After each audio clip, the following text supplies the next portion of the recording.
चलिए, okay, so let's start. Question था, और रिवर्सिबल प्रोसेस और इरिवर्सिबल प्रोसेस के लिए आपको एंट्रोपी, चेंज इन एंट्रोपी निकालनी है। तो for reversible process change in entropy जो होती है हमने निकाला था ऊपर फॉर्मूले में, देखिएगा यहाँ पे। आइसोबारिक प्रोसेस में डेल्टा एस सिस्टम, चाहे प्रोसेस रिवर्सिबल हो चाहे प्रोसेस इरिवर्सिबल हो, NCP ln T2 by T1 हमेशा होगा, है ना। ये बात समझ में आ रही है ना सबको।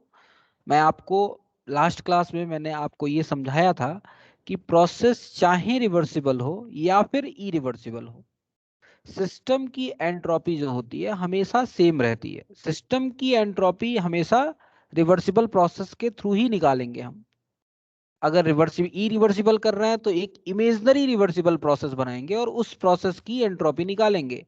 और चूंकि एंट्रोपी एक स्टेट फंक्शन होता है, देयरफॉर उस इमेजिनरी रिवर्सिबल प्रोसेस की जो चेंज इन एंट्रोपी होगी वही इरिवर्सिबल प्रोसेस की एंट्रोपी होगी। बताइएगा, ये बात समझ में आ रही है ना। तो सिस्टम की जो एंट्रोपी होती है वो हमेशा NCP ln T2 by T1 होता है।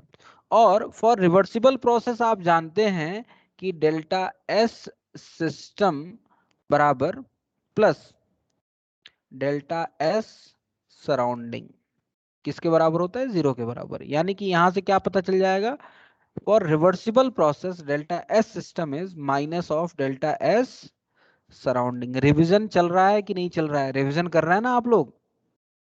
यहाँ पे T2 है 600 केल्विन, T1 है 300 केल्विन। 300 केल्विन से 600 केल्विन में कन्वर्ट किया गया है, टेम्परेचर डबल किया गया है कांस्टेंट प्रेशर पे। सीपी की वैल्यू क्या है? डायटोमिक गैस है। For diatomic gas what is CP? Number of moles क्या है? वन। नंबर ऑफ मोल्स क्या है? 1 है। क्या होता है भाई सीपी डायटोमिक गैस के लिए? कितना होता है? 1.4 होता है। 7/5। 7/5 R होता है ना? यही होता है ना? 7/2। 7/2, सॉरी, 7/2। ये तो गामा होता है। 7/5, 7/2 R होता है, बिल्कुल। एन की वैल्यू पता है, सब कुछ तो पता है, निकल जाएगा, ये वाला हो जाएगा काम।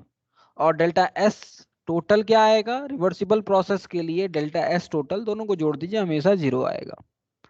तो ये तो रिवर्सिबल प्रोसेस की कहानी हो गई। आई होप ये क्वेश्चन आप लोगों ने किया हो, तभी समझ में आएगा। पुरानी बातें, ये सारी बातें जो हमने जी सर। एंट्रोपी निकालने के लिए जो हमने बातें, इतनी सारी बातें की थी, इतना सारा प्लॉट तैयार किया था एंट्रोपी के लिए, आई होप वो सारी बातें आपको याद हों।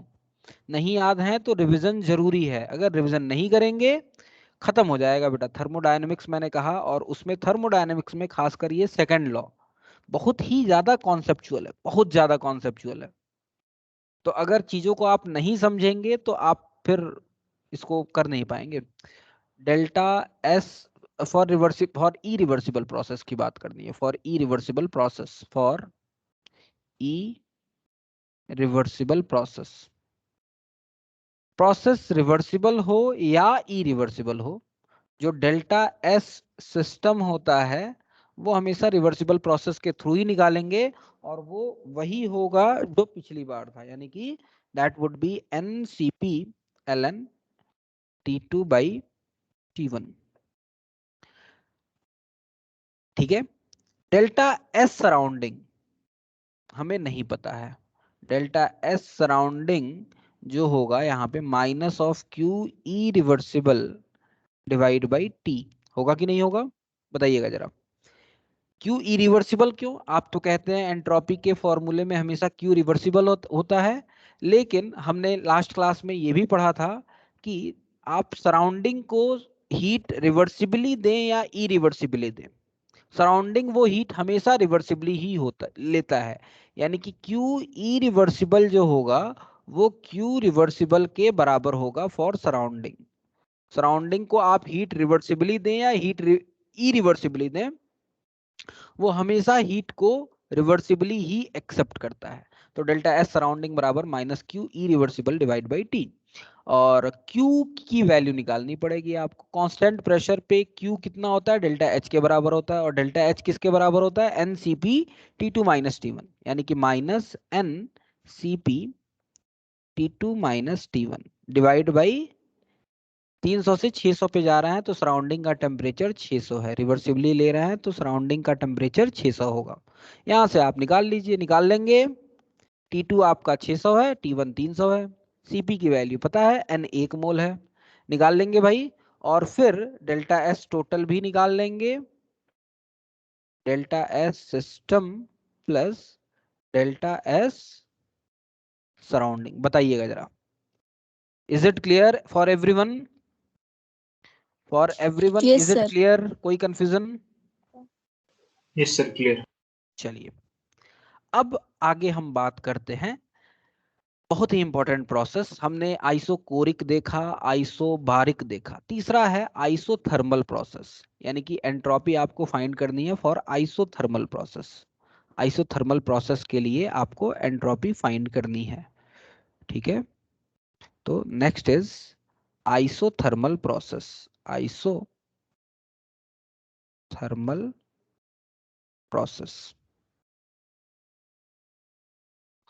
आइसोथर्मल प्रोसेस में आप जानते हैं T क्या रहता है, कांस्टेंट रहता है। और अगर T कांस्टेंट है इसका मतलब T1 बराबर T2 है, जो भी फॉर्मूले में T1 बराबर T2 रख दीजिए। अच्छा, इस केस में डेल्टा U किसके बराबर होगा, कांस्टेंट टेम्परेचर पे डेल्टा U NCV dt के बराबर होता है। टेम्परेचर कांस्टेंट है तो dt 0 है, ये 0 है, इसका मतलब डेल्टा U भी 0 होगा, डेल्टा U भी 0 होगा, और इसका डेल्टा H भी 0 होगा, क्योंकि डेल्टा H होता है आपका क्या, NCP dt। टेम्परेचर कांस्टेंट है तो डेल्टा एच भी या डी एच भी 0 होगा। और इस केस में अगर ये सब 0 हैं तो according to first law of thermodynamics Q बराबर क्या आ जाएगा, माइनस W। आएगा कि नहीं आएगा, जरा बता दीजिएगा, ठीक है। और W के लिए आपने पहले भी प्रोसेस में निकाला है, पहले भी निकाला है आपने, ठीक है, कि W जो होता है NR ln V2/V1 होता है। या फिर इवन आप ये जो एक फॉर्मूला आपने ये बनाया था, एक ये वाला फॉर्मूला आइसोकोरिक प्रोसेस, ये वाला फॉर्मूला जो बनाया था आपने, ये किसी भी प्रोसेस के लिए ये फॉर्मूला एप्लीकेबल है। तो इसमें अगर T1 बराबर T2 कर दिया हमने तो NR ln V2/V1 या NR ln P1/P2 आ गया। तो यानी कि यहाँ पे Q बराबर W है, और सॉल्व करके करेंगे तब भी वही आएगा। सीधे सीधे मैं लिखता हूँ, ये हालांकि पहले भी बता चुका हूँ, डेल्टा S सिस्टम जो होगा NR ln V2/V1 होगा, या फिर NR ln P1/P2 होगा। बताइएगा, सही है, क्लियर है? ये आइसोथर्मल प्रोसेस के लिए, आइसोथर्मल प्रोसेस के लिए सिस्टम की एंट्रोपी चेंज है ये। जरा बता दीजिए, कोई समस्या? प्रोसेस रिवर्सिबल हो या इरिवर्सिबल हो, सिस्टम की एंट्रोपी सेम रहती है। प्रोसेस को रिवर्सिबली करें या प्रोसेस को इरिवर्सिबली करें, सिस्टम की एंट्रोपी हमेशा वही रहती है। इसका मतलब अगर अलग अलग मैं बांट दूं, for reversible process and for irreversible process, मान लीजिए सबसे पहले फॉर रिवर्सिबल प्रोसेस की बात करूं, for reversible process, for reversible process, तो फॉर रिवर्सिबल प्रोसेस चूंकि डेल्टा एस टोटल 0 होता है और डेल्टा एस सिस्टम बराबर minus of delta S surrounding होता है, और डेल्टा एस सिस्टम आप निकाल चुके हैं, ये है NR ln V2/V1 and that would be equals to NR ln P1/P2। बताइएगा, बात समझ में आ रही है? बात समझ में आ रही है? Yes, अगर sir. मैं प्रोसेस को इरिवर्सिबली कराऊं, इसी प्रोसेस को फॉर इरिवर्सिबल प्रोसेस, इसी प्रोसेस को इरिवर्सिबली कराऊं for irreversible process, same process है, इस प्रोसेस को मैं इरिवर्सिबली कराता हूं, तो आप जानते हैं डेल्टा एस टोटल तो 0 नहीं होता है, ग्रेटर देन 0 होता है। Delta S total is, delta S total जो होता है वो ग्रेटर देन 0 होता है। डेल्टा एस सिस्टम की बात करेंगे तो डेल्टा एस सिस्टम तो वही आएगा N R L N V2 by V1 and that would be equals to NR ln P1 by P2। ये तो वही आएगा, इसमें कोई समस्या नहीं है। सराउंडिंग के लिए हमें निकालनी है फॉर इरिवर्सिबल प्रोसेस। तो सराउंडिंग के लिए चूंकि टेम्परेचर कांस्टेंट है, आइसोथर्मल प्रोसेस है, टेम्परेचर कांस्टेंट है, तो Q बराबर according to first law of thermodynamics Q बराबर माइनस डब्ल्यू होगा। And for irreversible process W की वैल्यू क्या होती है? Minus P external V2 minus V1 होती है कि नहीं होती है, जरा बताइएगा। तो माइनस पी डीवी होता है और ये माइनस माइनस प्लस हो जाएगा। क्यू ई रिवर्सिबल जो होगा ये इसके बराबर होगा। होगा क्या? होगा क्या, जरा बताइएगा। समझ में आ रही है Yes. बात मैंने क्या Yes, लिखा sir. है? इरिवर्सिबल प्रोसेस के लिए आपको याद होगा आपने वर्क डन निकाला था for reversible process and for irreversible process. Reversible process के लिए जो वर्क डन निकाला था वो आपका था N R T L N V2/V1 या N R T L N P1 by P2, ये वर्क डन था। इरिवर्सिबल प्रोसेस के लिए वर्क डन जो था minus P V2 minus V1 या माइनस पी डेल्टा V लिख सकते हैं। तो वही मैंने लिख दिया, minus P external V2 minus V1, और माइनस एक ऑलरेडी है और माइनस इसमें भी आ रहा है, तो Q इरिवर्सिबल जो होगा प्लस एक्सटर्नल V2/V1 हो जाएगा। और बस डेल्टा एस सराउंडिंग किसके बराबर होता है? डेल्टा एस सराउंडिंग किसके बराबर होता है? Minus of Q irreversible divide by T surrounding होता है।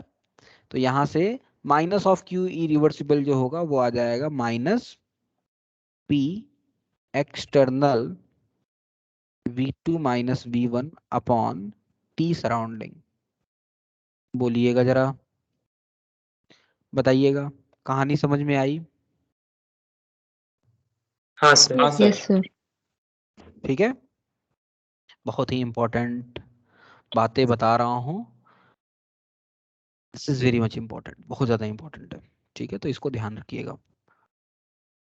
और एक साथ सारे फॉर्मूले भी मैं लिखवा दूंगा, don't worry.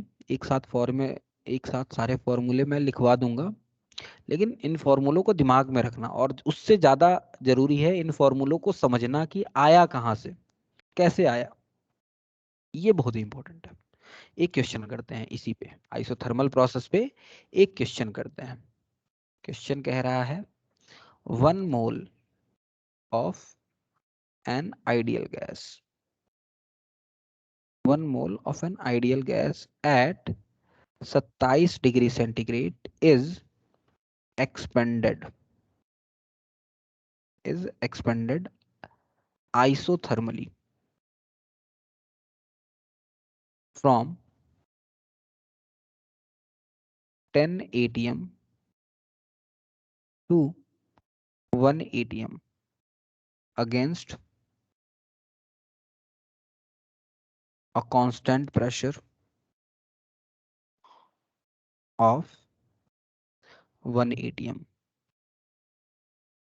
Calculate delta S system, delta S surrounding and delta S total। जरा बता दीजिए जरा। कह रहा है 1 मोल एक आइडियल गैस है, 27 डिग्री सेंटीग्रेड पे उसको एक्सपेंड किया गया है आइसोथर्मली 10 एटीएम से 1 एटीएम तक against a constant pressure of 1 ATM. Process reversible है या इरिवर्सिबल है, जरा मुझे बताइएगा। इस क्वेश्चन में नहीं लिखा है, लेकिन आप मुझे बताइए कि प्रोसेस रिवर्सिबल है या इरिवर्सिबल है।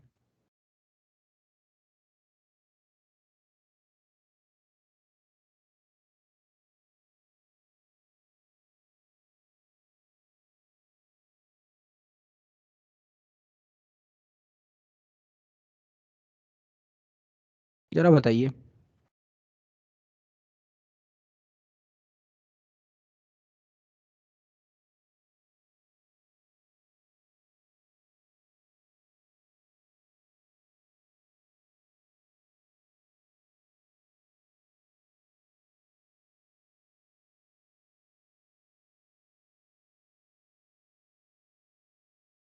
अच्छा, ओके, ठीक। हाँ बताइएगा।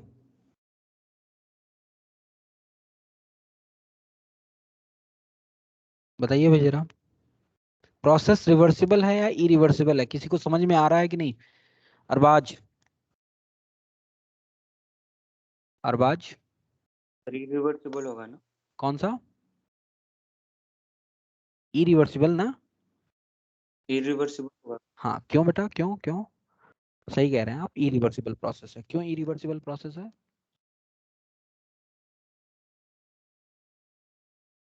प्रेशर कांस्टेंट है, अगेंस्ट अ कांस्टेंट प्रेशर कह रहा है। प्रेशर कांस्टेंट है थ्रू आउट द प्रोसेस। अगर रिवर्सिबल प्रोसेस होता तो प्रेशर भी वैरी करता। याद है ना, रिवर्सिबल प्रोसेस के लिए जब हमने वर्क डन निकाला था तो इंटीग्रेट किया था। इरिवर्सिबल प्रोसेस में इंटीग्रेशन में पी को बाहर निकाल लिया था, डीवी का इंटीग्रेशन V2 माइनस V1 आ गया था। याद आ रहा है कि नहीं? तो कांस्टेंट प्रेशर, कभी भी अगर कहीं भी कांस्टेंट प्रेशर लिखा हुआ है, इसका सीधा सा मतलब है कि प्रोसेस इज इरिवर्सिबल। तो ये प्रोसेस इरिवर्सिबल है, इसके लिए आपको सिस्टम की, सराउंडिंग की और टोटल एंट्रोपी निकालनी है। जरा बता दीजिए जल्दी से। अब तो हो जाएगा सबसे, अब हो जाएगा कि नहीं? तो क्या करेंगे हम, डेल्टा एस सिस्टम सबसे पहले निकालते हैं। डेल्टा एस सिस्टम वो किसके बराबर होगा? तो ये हो जाएगा, आइसोथर्मल प्रोसेस है तो उसके लिए फॉर्मूला लिखा था हमने, N R L N P1/P2, ये था ना? क्यों भाई, बताइएगा जरा, यही था ना? तो एन हाँ है सर। 1, आर की वैल्यू है, कैलोरी में निकाल लीजिए, चलिए 2 रख दीजिए। और L N, L N P1, P1 है कितना, 10, P2 है 1, यानी कि ln 10, ln 10 की वैल्यू पता है किसी को? ln 10 को log 10 लिखते हैं, log 10 को 2.303 log 10 लिखते हैं। तो ये हो जाएगा, ln 10 की वैल्यू होती है 2.303, तो ये आ जाएगा करीब करीब 4.6 कैलोरी के आसपास, कैलोरी पर केल्विन पर मोल होगा ना? डेल्टा एस सिस्टम, बोलिएगा इसमें किसी को समस्या है? अब सराउंडिंग के लिए एंट्रोपी निकालनी है, डेल्टा एस सराउंडिंग की बात करनी है, डेल्टा एस सराउंडिंग की बात करनी है। डेल्टा एस सराउंडिंग किसके बराबर होता है? अभी आपने निकाला ये V2 minus V1, P external V2 minus V1 minus of P external V2 minus V1 upon P surrounding. तो P एक्सटर्नल तो 1 है भैया, V2 कितना है, V2 के बारे में दिया नहीं गया है, लेकिन बाकी सारी चीजें दी गई हैं। तो PV इक्वल्स टू nRT आप लगा सकते हैं, PV equals to nRT। Pressure शुरू में था 10, वॉल्यूम नहीं पता, नंबर ऑफ मोल्स 1 थे, R की वैल्यू R ही रखिए, टेम्परेचर था 300, तो वॉल्यूम आ जाएगा 30 R। ये था आपका कितना, 10 ATM, यानी कि V1 था। V2 कितना हो जाएगा, ये सब सेम था, वॉल्यूम बस 1 था, तो ये 300 R हो जाएगा कि नहीं? 300 R में से 30 R घटाएंगे, ये आ जाएगा 270 R, 270 R अपॉन सराउंडिंग का टेम्परेचर 300 था, कैलोरी में निकाल लीजिए। तो 270 माइनस में 270 गुणे 2 डिवाइड बाई 300, एक जीरो से एक जीरो कट गया, 3×9 = 27.9, और जब करेंगे तो ये आ जाएगा माइनस ऑफ 1.8 कैलोरी पर केल्विन पर मोल। बोलिएगा सही है, बताइएगा भाई, ठीक है? किसी को हाँ डाउट सर। है तो बोलिए जरा। और डेल्टा एस टोटल फिर पूछ रहा है, डेल्टा एस टोटल क्या हो जाएगा, 4.6 माइनस 1.8, यानी कि ये आ जाएगा कितना, 2.8, 3.8 नहीं, 2.8, 2.8 पॉजिटिव में आ जाएगा कैलोरी पर केल्विन पर मोल। बता दीजिए जरा, कोई समस्या किसी को यहाँ तक? किसी को कोई समस्या? किसी को कोई नहीं समस्या सर। है? नहीं है, ठीक है, आगे बढ़े। एक आपको होमवर्क क्वेश्चन देता हूं, करेंगे आप। एक और क्वेश्चन देता हूं, लेकिन वो घर के लिए देता हूं, घर से करेंगे। हालांकि अब आज के लेक्चर के बाद एंट्रोपी के क्वेश्चंस आपसे लगने लगेंगे। नरेंद्र अवस्थी उठाइए, अब एंट्रोपी के क्वेश्चंस करते रहिए, ठीक है? ओके, चलिए क्वेश्चन है 1 mole of an ideal gas, 1 mole of an ideal gas is expanded isothermally at 298 Kelvin until its volume is tripled. Find delta S gas यानी कि system and delta S total under following condition. Under following condition, क्या क्या condition है? पहला process है, expansion किया गया है, एक्सपेंडेड, तो प्रोसेस इज रिवर्सिबल और रिवर्सिबल प्रोसेस। और दूसरा है irreversible process. Expansion is, expansion, अच्छा क्वेश्चन है ये, एक बार जरूर कीजिएगा, is carried out irreversibly where 836.8 joule of heat is less absorbed, less absorbed, come absorb हुआ है than in 1, ठीक है? तो पहले प्रोसेस में सबसे पहले आप क्या करेंगे, पहले प्रोसेस में आप हीट निकाल लेंगे, उसमें से इतना घटा देंगे, वो दूसरे प्रोसेस का, इरिवर्सिबल प्रोसेस का हीट हो जाएगा, तो वहां से आप निकाल सकते हैं, ठीक है? यार थोड़ी गर्मी हो रही है, मैं निकालता हूँ, 1 मिनट जस्ट।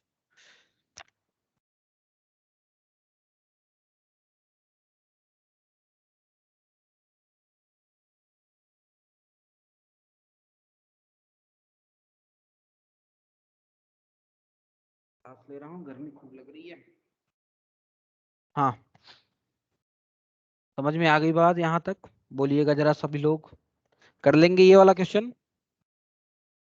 ट्राई करेंगे कि करा दूं? बोलिएगा, ट्राई करेंगे या कराऊं? ट्राई करेंगे सर। ट्राई करेंगे, वेरी गुड, बहुत बढ़िया, वेरी गुड। चलिए आगे पढ़ते हैं, आगे की बात करते हैं, that is adiabatic process. Adiabatic process, हमने आइसोथर्मल प्रोसेस देख लिया, आइसोबारिक देख लिया, आइसोकोरिक देख लिया, चौथा प्रोसेस देख रहे हैं एडियाबेटिक प्रोसेस, बहुत ही इंपॉर्टेंट है, देखिएगा एडियाबेटिक प्रोसेस, ठीक है? एडियाबेटिक प्रोसेस बड़ा ही इंपॉर्टेंट है, क्योंकि कई बार आपको ये समझ में नहीं आती है बात कि आपको लगता है पूरा सब कुछ जीरो हो जाएगा। सोचिएगा जरा, जरा सोचिएगा इसके बारे में, रिवर्सिबल भी देखेंगे, इरिवर्सिबल भी देखेंगे, तो इसको जरा समझिएगा। एडियाबेटिक प्रोसेस में क्या होता है कि कोई हीट का एक्सचेंज नहीं होता है, ना तो सिस्टम हीट लेता है, ना ही सराउंडिंग हीट देता है या लेता है, कहीं भी कोई हीट का ट्रांसफर नहीं होता है, ठीक है? और एडियाबेटिक प्रोसेस में यानी कि क्या होगा, देयर इज नो हीट, चाहे ये प्रोसेस रिवर्सिबल हो चाहे इरिवर्सिबल हो, कोई भी हीट एक्सचेंज नहीं होगा बिटवीन सिस्टम एंड सराउंडिंग, कोई भी हीट का एक्सचेंज नहीं होता है एडियाबेटिक प्रोसेस में। इसका मतलब Q जो होगा वो 0 होगा, चाहे प्रोसेस रिवर्सिबल हो चाहे प्रोसेस इरिवर्सिबल हो, Q की वैल्यू हमेशा क्या होगी, 0 होगी। बताइएगा होगी कि नहीं होगी? ठीक है, अब आते हैं रिवर्सिबल रिवर्सिबल की बात कर लें, दोनों अलग अलग देखेंगे हम। एक बार रिवर्सिबल प्रोसेस की बात करेंगे, एक बार इरिवर्सिबल की बात करेंगे। तो सबसे पहले हम बात करते हैं reversible adiabatic process. Reversible adiabatic process, reversible adiabatic process. Reversible adiabatic process है तो जैसा कि अभी हमने देखा, क्यू रिवर्सिबल जो होगा 0 होगा, और डेल्टा एस जो होता है सिस्टम का, that is Q reversible divide by T होता है। क्योंकि ये 0 है इसलिए डेल्टा एस सिस्टम क्या हो जाएगा, 0 हो जाएगा। रिवर्सिबल प्रोसेस में डेल्टा एस सिस्टम जो होगा वो किसके बराबर होगा, 0 के बराबर होगा। कोई समस्या? और चूंकि रिवर्सिबल प्रोसेस है तो रिवर्सिबल प्रोसेस के लिए delta S system plus delta S surrounding ये 0 के बराबर होगा। और डेल्टा एस सिस्टम 0 है तो इसका मतलब ये हुआ कि डेल्टा एस सराउंडिंग भी 0 होगा। बताइएगा जरा, बोलिए जरा, सही बात है? सही बात है? कोई समस्या? कोई समस्या किसी को? No sir. चलिए आगे बात करते हैं। तो कहने का मतलब रिवर्सिबल प्रोसेस है तो सिस्टम की भी एंट्रोपी चेंज 0 होगी, सराउंडिंग की भी एंट्रोपी चेंज 0 होगी। ठीक है, अब हम आगे बात करते हैं, अब आगे बात करते हैं, and that is irreversible adiabatic process. Irreversible adiabatic process. Reversible के केस में तो हमने देख लिया, इरिवर्सिबल एडियाबेटिक के केस में समझिएगा, जरा जरा समझिएगा। मान लीजिए एक प्रोसेस है, इसको इस तरह से समझाता हूं। एक प्रोसेस है ए से बी और वो इरिवर्सिबली किया गया है, इरिवर्सिबली किया गया है। ठीक है, तो इस केस में भाई कुछ Q irreversible heat, sorry Q irreversible heat तो 0 हो गए इस केस में, यानी कि ए से बी में इस प्रोसेस को करने में कोई हीट का ट्रांसफर नहीं हुआ है, इरिवर्सिबल। यानी कि यहां पे हम कह सकते हैं कि for this process Q irreversible किसके बराबर होगा, 0 के बराबर होगा। होगा कि नहीं होगा जरा बताइएगा। इस प्रोसेस में क्यू इरिवर्सिबल, क्योंकि ये प्रोसेस इरिवर्सिबली किया गया है तो इस प्रोसेस को करने में कोई हीट का ट्रांसफर नहीं हुआ है, यानी कि क्यू इरिवर्सिबल प्रोसेस 0 होगा। ठीक है, अच्छा दूसरी बात जो बड़ी ही मजेदार बात है, बहुत ही इंपॉर्टेंट बात है, हमने पहले भी ये बात पढ़ी है कि अगर किसी भी सिस्टम को मींस एडियाबेटिक प्रोसेस से चेंज कर रहे हैं तो उसका पहले मान लीजिए प्रेशर P1 था, वॉल्यूम V1 था, टेम्परेचर T1 था। तो जब एडियाबेटिक प्रोसेस से करेंगे तो P2 V2 और T2 हो जाएगा। बताइएगा हो जाएगा कि नहीं हो जाएगा? तीनों चेंज होता है। आइसोथर्मल प्रोसेस में T1 बराबर T2 रहता है, आइसोबारिक प्रोसेस में P1 बराबर P2, आइसोकोरिक प्रोसेस में V1 बराबर V2। लेकिन अगर एडियाबेटिक प्रोसेस है तो तीनों वैरी करता है, P1 V1 T1 से P2 V2 T2 में जाता है। ये बात आपको समझनी है। और चूंकि प्रोसेस इरिवर्सिबल है, इरिवर्सिबल प्रोसेस के लिए डायरेक्ट आप नहीं निकाल सकते हैं, इसलिए एक इमेजिनरी पाथ बनाएंगे। और वो कैसा पाथ होगा? इमेजिनरी रिवर्सिबल पाथ बनाएंगे। बनाएंगे कि नहीं बताएंगे जरा बताइएगा, जरा बोलिएगा हाँ ना, कुछ तो बोलिए भाई जरा। सही बात है, मैंने आपको बताया था। Yes sir. ठीक है, यस सर। एक इमेजिनरी रिवर्सिबल पाथ बनाएंगे। अच्छा यहाँ पे बहुत ही इंपॉर्टेंट केस है ये, क्योंकि इससे पहले मैंने हर बार कहा है, इससे पहले जब बातें की हैं तो इससे पहले मैंने हर बार कहा है आपसे, हर बार कहा है कि प्रोसेस रिवर्सिबल हो या इरिवर्सिबल हो, सिस्टम की एंट्रोपी हमेशा सेम होगी, वही आएगी। लेकिन यहां पे ऐसा नहीं होगा। यहां पे सिस्टम की एंट्रोपी रिवर्सिबल प्रोसेस को अगर कर रहे थे तो 0 आ रही थी, हमने अभी ऊपर देखा, अभी हमने यहां पे देखा delta S system for adiabatic process 0 है। अब आप पुराना वाला लॉजिक अगर अप्लाई करेंगे तो आप कहेंगे कि इस प्रोसेस के लिए भी डेल्टा एस सिस्टम 0 होगा, लेकिन ऐसा नहीं होगा। ऐसा नहीं होगा, ऐसा इसलिए नहीं होगा, समझिएगा जरा। आपने एक इमेजनरी रिवर्सिबल पाथ बनाया, ये बताइए वो इमेजनरी रिवर्सिबल पाथ भी क्या एडियाबेटिक होगा? ए से डी में आप इरिवर्सिबल एडियाबेटिक प्रोसेस से जा रहे हैं, ठीक है, P1 V1 T1 से P2 V2 T2 में जा रहे हैं। लेकिन अगर आप इसकी एंट्रोपी निकालने की कोशिश करें और एक इमेजनरी रिवर्सिबल पाथ बनाएं, तो वो पाथ जरूरी नहीं है कि एडियाबेटिक हो। पाथ तो कोई भी हो सकता है ना भाई। हमको P1 V1 T1 से P2 V2 T2 में जाना है, तो मान लीजिए हमने सबसे पहले आइसोथर्मली क्या किया, P1 V1 से P2 V2 पे चले गए। मान लीजिए मैंने क्या किया कि आइसोथर्मली आप ए से बी जाना था आपको, आपने क्या किया, एक दूसरा पाथ चूज किया, ए से सी चले गए।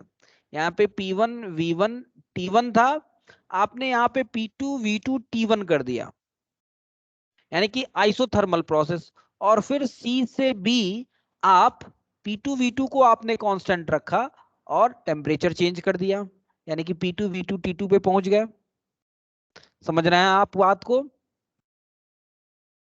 ठीक है, आपको ए से बी जाना था कुछ इस रास्ते से, एडियाबेटिक प्रोसेस से, लेकिन आप पहले ए से सी गए, सी से बी गए। ए से सी वाला जो प्रोसेस है वो आइसोथर्मल प्रोसेस है।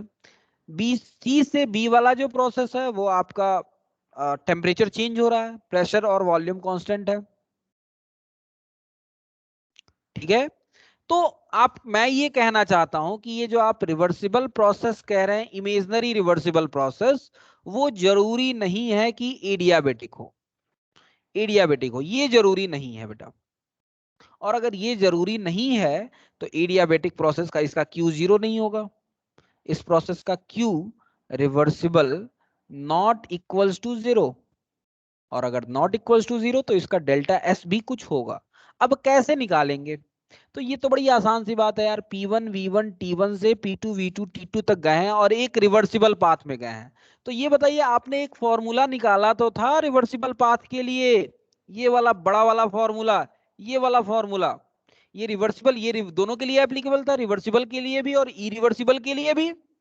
जब आप P1 V1 T1 से P2 V2 T2 तक जा रहे हो तो एप्लीकेबल था कि नहीं था? तो आप रिवर्सिबल से जाएं, इरिवर्सिबल से जाएं। आप P1 V1 T1 बराबर P2 V2 T2 अप्लाई करेंगे और वहां से जो डेल्टा एस सिस्टम आ जाएगा, डेल्टा एस सिस्टम इस प्रोसेस के लिए वो आ जाएगा NCV ln T2 by T1 plus NR ln V2 by V1, या फिर इस प्रोसेस का जो CP सिस्टम होगा NCP, दो फॉर्मूले मैंने बताए थे, T2 by T1 plus NR ln P1 by P2, ये डेल्टा एस सिस्टम होगा। ठीक है, अगर आप इरिवर्सिबली ए से बी में जा रहे हैं तो उसके लिए जो डेल्टा एस सिस्टम होगा उसका फॉर्मूला ये होगा। अच्छा, डेल्टा एस सिस्टम तो निकाल लिया, what is delta S surrounding? तो डेल्टा एस सराउंडिंग जो होता है, मैंने आपको बताया था, minus of Q irreversible divide by T होता है। और चूंकि क्यू इरिवर्सिबल अभी मैंने यहाँ पे ऊपर लिखा था, क्यू इरिवर्सिबल बराबर 0 है, एडियाबेटिक प्रोसेस है, इरिवर्सिबल प्रोसेस में गए हैं, यानी कि आपने सिस्टम से सराउंडिंग में कोई भी हीट का ट्रांसफर नहीं किया है, नहीं किया है, यानी कि क्यू इरिवर्सिबल इस केस में क्या है, 0 के बराबर है। 0 के बराबर है तो डेल्टा एस सराउंडिंग भी क्या आ जाएगा, यहाँ पे डेल्टा एस सराउंडिंग भी क्या आ जाएगा, 0 के बराबर हो जाएगा। और डेल्टा एस टोटल निकालने के लिए आप सिस्टम प्लस सराउंडिंग कर लेंगे। बताइए बात समझ में आती है? बात समझ में आई कि नहीं आई? Yes sir. ठीक है, yes sir. Yes sir. Yes okay, sir. बहुत ही लॉजिकल बातें हैं, बहुत ज्यादा लॉजिकल बातें हैं। और इन लॉजिक्स को समझने के लिए थोड़ा सा आपको कंसंट्रेट होना होगा, सुनना पड़ेगा, समझना पड़ेगा और रिवीजन करना पड़ेगा, दैट इज मोर इम्पोर्टेंट। कि आप बार बार चीजों को रिवाइज करें, पढ़ते रहें, नहीं तो भूल जाएगा। आपको फॉर्मूला ही नहीं समझ में आएगा कि कर क्या, किया क्या, इतना सब फॉर्मूला लिखा, किया क्या सर ने। और अल्टीमेटली आप क्या करेंगे कि एक जो लास्ट में टेबल बनवाऊंगा वो टेबल रटने की कोशिश करेंगे, समझने की कोशिश नहीं करेंगे। क्वेश्चन थोड़ा सा घुमा के पूछेगा, आप फंस जाएंगे। इसलिए हर बात को समझ के, हर एक बात को मैंने समझाया है, मैंने कुछ भी ऐसे रैंडमली नहीं लिख दिया कि भाई अच्छा जान जाओ ये ऐसे होता है, मैंने कहीं भी ऐसा नहीं किया। अदरवाइज कई बार पढ़ाने के लिए थोड़ा सा ये लेंदी पड़ता है, तो कई बार पढ़ाने के लिए हम बस कह देते हैं कि अच्छा जान जाओ ऐसा होगा, फॉर्मूला रट लो, क्योंकि डेल्टा एस के बहुत सारे फॉर्मूले आते हैं, बहुत सारे फॉर्मूले हैं।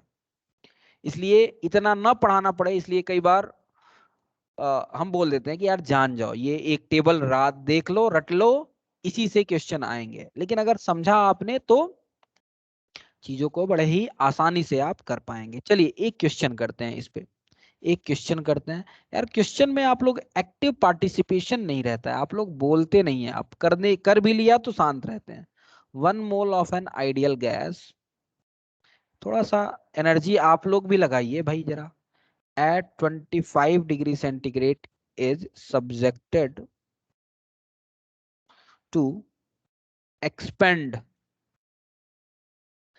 irreversibly, sorry, expand reversibly and adiabatically। ठीक है, टू, ये 1 मिनट, ये इरिवर्सिबल होना चाहिए। adiabatically to 10 times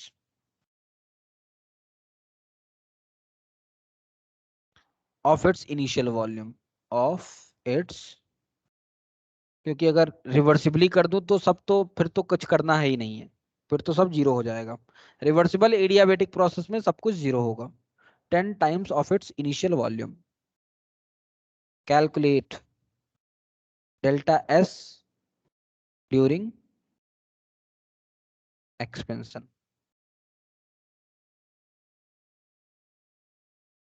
किसमें? जूल पर केल्विन पर मोल में बताना है।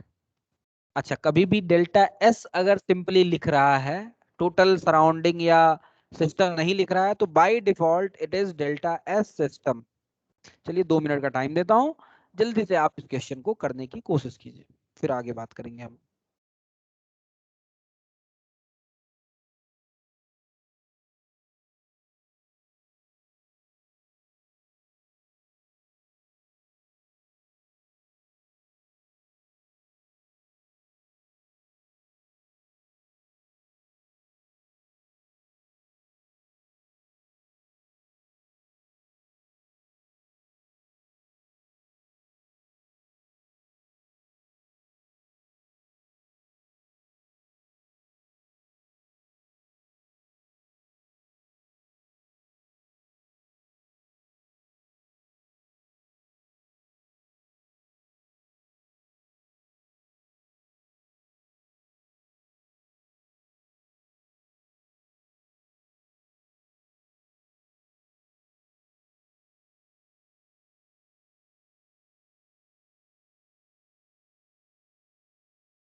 सर CV क्या होगा?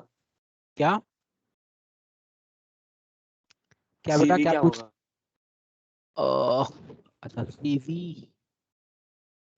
इसके बारे में नहीं दिया गया है। ओके, चलिए मोनो एटॉमिक मान लीजिए। सीवी की जरूरत पड़ेगी क्या? 1 mole of an ideal gas at 25 degree it's subjected to expand irreversibly and, अच्छा हाँ, सीवी की जरूरत पड़ेगी। मोनो एटॉमिक मान लीजिए, चलिए ठीक है, मोनो एटॉमिक मान लीजिए। कुछ किया नहीं गया है, मोनो एटॉमिक मान लीजिए। Sir T2।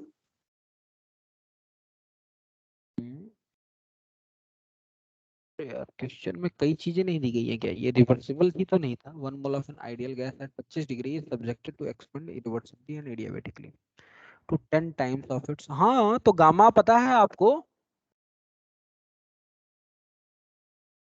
10 times of V1 V2 पता है, T1 पता है, तो T2 नहीं निकल जाएगा क्या बेटा? हाँ सर। निकालिए, क्या फॉर्मूला होता है T और V के बीच में? T1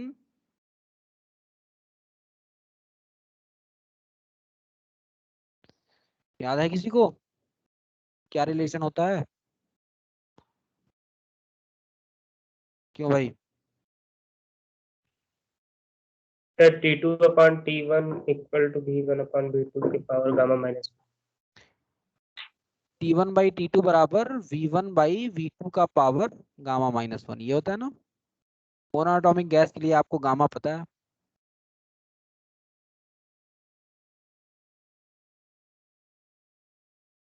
निकाल लीजिए।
निकल गया भाई।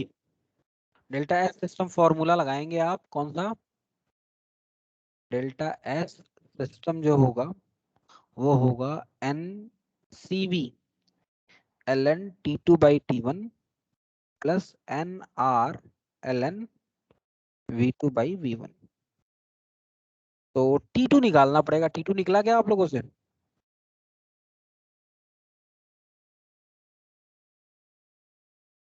बताइएगा।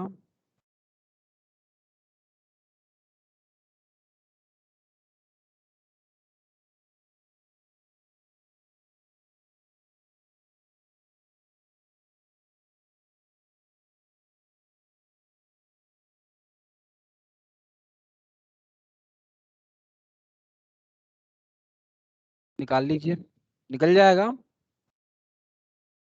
बोलिएगा भाई, निकालना पड़ेगा मुझे?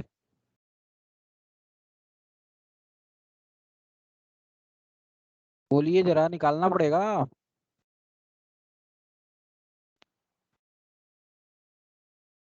बोलिएगा जरा।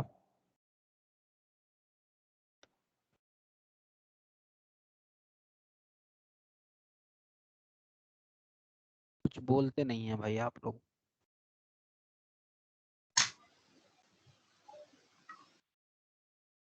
अथर्व बताइए, चितोले निकला कि नहीं निकला?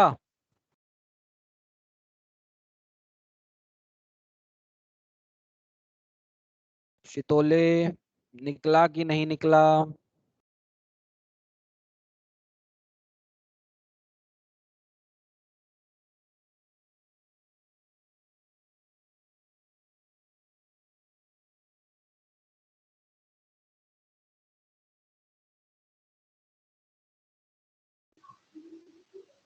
सर बता दीजिए।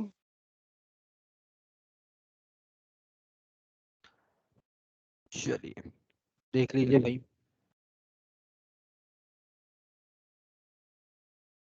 T1 कितना है? 300 में मान लो इसको 27 मान लेता हूँ, चलिए। तो T1 है 300, T2 नहीं पता, बराबर V1 है V और V2 है 10V, और इसका पावर गामा, गामा की वैल्यू होती है 1.33 फॉर मोनोएटॉमिक गैस, -1, V से V कट जाएगा। तो यहाँ से T2 is equals to 300 into 10 का पावर 0.33, यानी कि क्यूब रूट ऑफ 10 कितना होता है? क्यूब रूट ऑफ 10 पता है क्या किसी को? सर गामा की वैल्यू 1.66 होगी ना? अच्छा, मोनोएटॉमिक के लिए 1.66 मैं भूल जाता हूँ, 1.66 होगी, ठीक है। तो ये आ जाएगा 2/3, यानी कि 100 का क्यूब रूट, 100 का क्यूब रूट क्या होगा? 16 चौको 64, 5 25 25, 4.5 के आसपास आना चाहिए। क्यों? क्यूब रूट ऑफ 100 कितना होगा?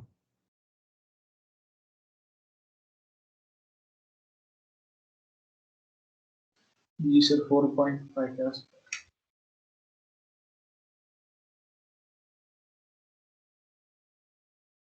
4.57, 4. सर T1/T2 की जगह पर T2/T1 है। T2/T1, T2/T1 बराबर V2/V1 होगा ना बेटा?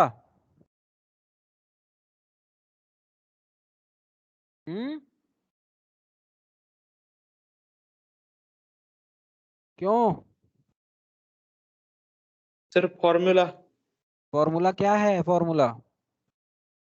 Sir T2/T1 is equal to V1/V2 raise to gamma -1।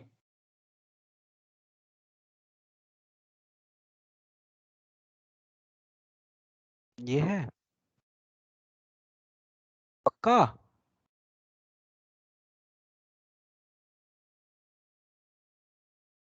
मुझे याद नहीं आ रहा है, लेकिन मुझे लग रहा है कि ऐसा नहीं होना चाहिए।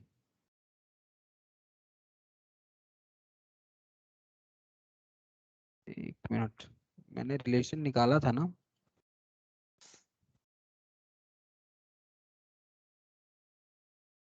कहाँ निकाला था? है भाई किसी के पास रिलेशन, और किसी के पास है?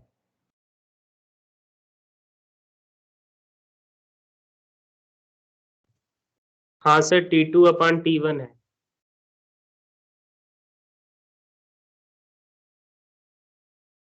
T2/T1 is equals to V1/V2 power gamma -1। Yes sir. अच्छा, T2/T1, तो ये आ जाएगा कितना?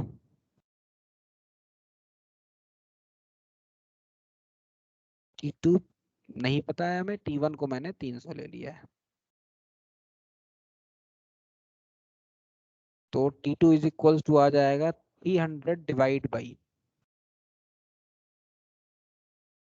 300 डिवाइड बाई 4.57। 300 डिवाइड बाई 4.57 की वैल्यू क्या आएगी? 300 डिवाइड बाई 4.57, 65.64, 65.65 ले लीजिए इसको, चलिए। तो बस अब T2 भी पता है आपको, फॉर्मूला में रख दीजिए। ln T2 है कितना 65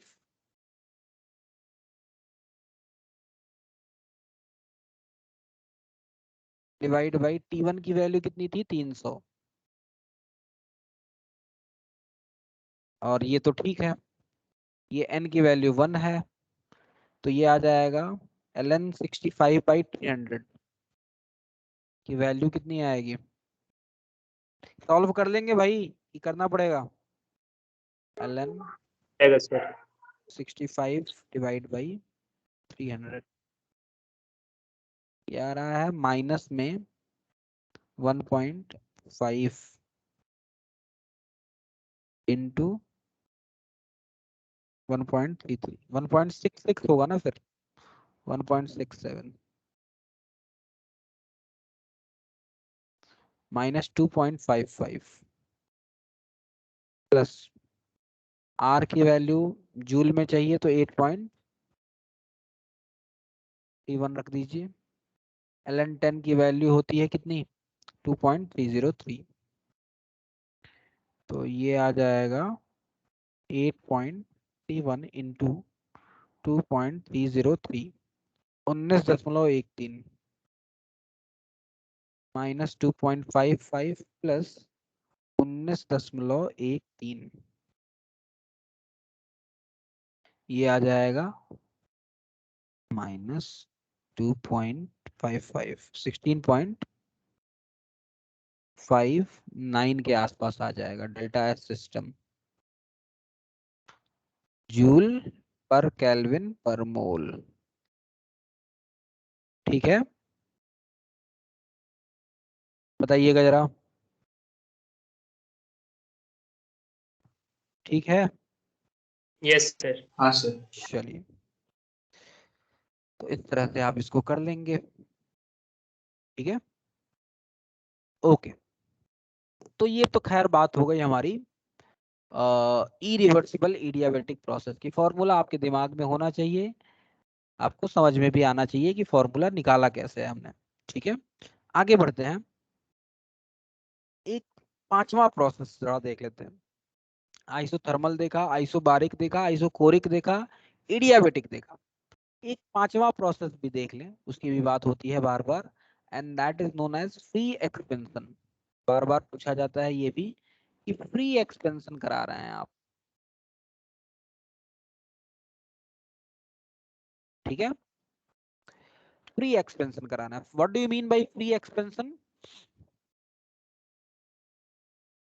एक्सटर्नल प्रेशर कितना है 0, क्यों भाई, यही तो मतलब होता है फ्री एक्सपेंशन का। जब आप एक्सपेंशन करा रहे हैं तो आपने एक्सटर्नली कोई प्रेशर अप्लाई नहीं किया है, यही तो मतलब होता है फ्री एक्सपेंशन का। ये बताइए, थोड़ा सा सोच के मुझे बताइएगा, अगर हम फ्री एक्सपेंशन करा रहे हैं तो वो प्रोसेस रिवर्सिबल होगा या इरिवर्सिबल होगा, बताइएगा जरा।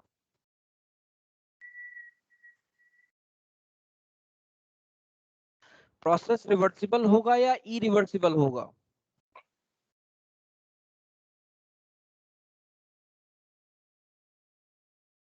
बताइए।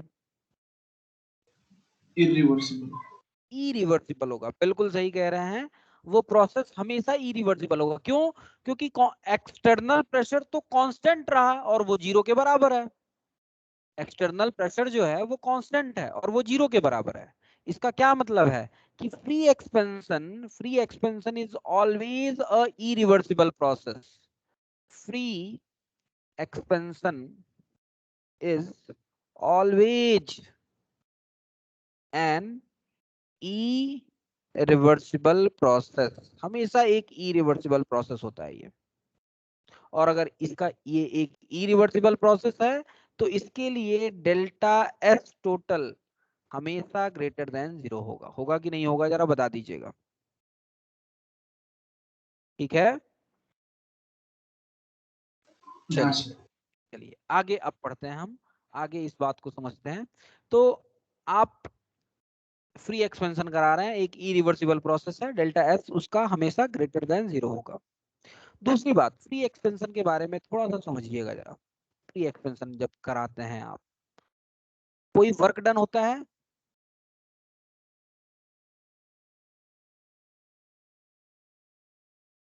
सिस्टम क्या कोई वर्क डन करता है फ्री एक्सपेंशन में? भाई वर्क डन बराबर का फॉर्मूला होता है -PdV। अगर P को हम 0 बोल दिया तो इसका मतलब वर्क डन क्या हो गया? 0। भूल गए सभी सब चीज आप लोग। यानी कि for free expansion work done हमेशा 0 होता है। ठीक है, यहाँ तक कोई समस्या? यहाँ तक कोई समस्या बताइएगा जरा। नो सर, ठीक है, क्लियर। क्लियर है। तो फ्री एक्सपेंशन में वर्क डन बराबर 0 होगा, वर्क डन हमेशा 0 होगा। ठीक है, अब आप फ्री एक्सपेंशन दो तरीके से करा सकते हैं, एक आइसोथर्मल और दूसरा एडियाबेटिक। लेकिन एक और बात यहाँ पे जानने वाली बात है कि फॉर फ्री एक्सपेंशन, वो process free expansion is an isothermal process as well as adiabatic process. ठीक है, free expansion is process is isothermal process as well as adiabatic process. ऐसा क्यों, देखिएगा जरा। अगर मैं मान लूं कि प्रोसेस आइसोथर्मल है, मान लूं, अगर मैं मान लूं कि इफ प्रोसेस इज आइसोथर्मल, तो अगर थर्मल प्रोसेस अगर करा रहे हैं आप, फ्री एक्सपेंशन आइसोथर्मल ही करा रहा है, तो T1 बराबर T2 होगा। इसका मतलब डेल्टा T 0 होगा। डेल्टा T 0 होने का क्या मतलब है? डेल्टा T 0 होने का मतलब ये है कि डेल्टा U 0 होगा। डेल्टा U 0 होने का क्या मतलब है? W भी 0 है, W तो 0 होना ही है, और आइसोथर्मली करा रहे हैं तो U भी 0 है। आपने पढ़ा है डेल्टा U बराबर Q plus W। Delta U भी आपने 0 कर दिया, W भी 0 कर दिया। What does it mean? It means Q बराबर 0, एंड Q बराबर 0 का मतलब क्या हो गया? W भी 0 होता है, डेल्टा U भी 0 होता है, Q भी 0 होता है। यानी कि N of free expansion is always an isothermal as well as Q बराबर 0 का मतलब क्या हो गया? एडियाबेटिक। है कि नहीं? यानी कि अगर आप आइसोथर्मल एक्सपेंशन करा रहे हैं तो प्रोसेस एडियाबेटिक भी होगा और आइसोथर्मल भी होगा फ्री एक्सपेंशन के केस में। यानी कि नोट करके लिख लीजिए, नोट करके, free expansion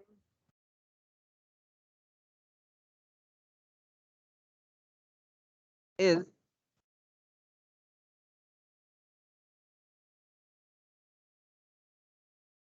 simultaneously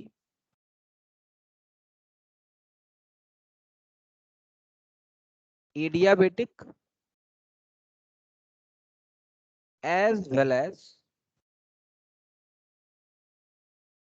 isothermal process। isothermal process।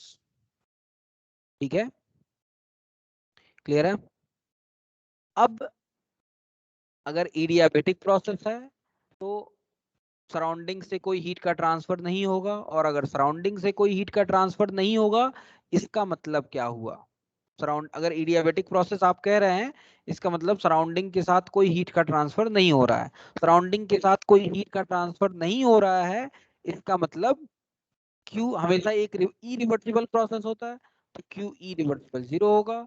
Q irreversible 0 का मतलब है डेल्टा S सराउंडिंग भी इसके केस में हमेशा क्या होगा? 0 होगा। For free expansion delta S surrounding would be always 0, क्योंकि वो फ्री एक्सपेंशन एक एडियाबेटिक प्रोसेस होता है, और एडियाबेटिक प्रोसेस में सिस्टम सराउंडिंग के बीच में कोई हीट का ट्रांसफर नहीं होता है। कोई हीट का ट्रांसफर ना होने का मतलब क्या है, क्यों इरिवर्सिबल। प्रोसेस तो हमेशा इरिवर्सिबल होगा, रिवर्सिबल की बात ही नहीं होगी यहाँ पे। जैसे इससे पहले हर बार हमने बात किया है, रिवर्सिबल के लिए भी निकाला है, इरिवर्सिबल के लिए भी निकाला है। यहाँ पे हम सिर्फ और सिर्फ इरिवर्सिबल की बात करेंगे। और अगर इरिवर्सिबल है, इडियाबेटिक है, तो Q irreversible zero. Q irreversible zero का मतलब डेल्टा एस सराउंडिंग भी जीरो। बताइएगा। अब डेल्टा एस सिस्टम निकालना है, क्योंकि आइसोथर्मल प्रोसेस है, तो आइसोथर्मल प्रोसेस के लिए डेल्टा एस सिस्टम जो आप निकालते हैं, डेल्टा एस सिस्टम वो क्या होता है, N R L N V2 by V1 and that is equals to NR ln P1 by P2। होगा कि नहीं होगा, जरा बताइएगा, जरा बता दीजिए।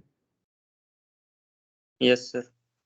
ठीक है, तो इस तरह से आप डेल्टा एस सिस्टम जी सर। निकालेंगे, डेल्टा एस सराउंडिंग निकालेंगे, और फिर दोनों को जोड़ देंगे तो टोटल आ जाएगा। तो इस तरह से आपने, और एक चीज याद रखिएगा, मैं यहाँ पे हर बार इरिवर्सिबल के लिए ही निकालूंगा। Always it's an irreversible process, तो रिवर्सिबल प्रोसेस की बात होगी ही नहीं। यानी कि कभी भी फ्री एक्सपेंशन करा रहे हैं तो फॉर फ्री एक्सपेंशन सिस्टम की एंट्रोपी हमेशा इंक्रीज होगी। ठीक है, इज इट क्लियर? चलिए यस सर। चलिए, ओके, क्वेश्चन जरा करते हैं इस पे। 1 mole of an ideal gas originally at a volume of 8 liter at 1000 Kelvin is allowed to expand adiabatically। ठीक है, until final volume is 16 litre. 8 litre में था, 16 लीटर कर दिया। CV दिया गया है इसका 1.5 R इस गैस की। Calculate delta S.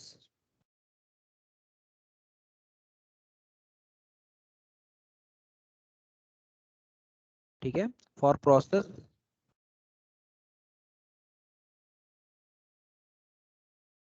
when change in volume involve a free expansion।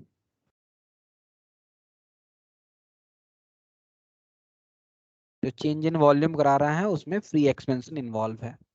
तो कह रहा है बताइए कि क्या होगा, जरा ट्राई कीजिए। तो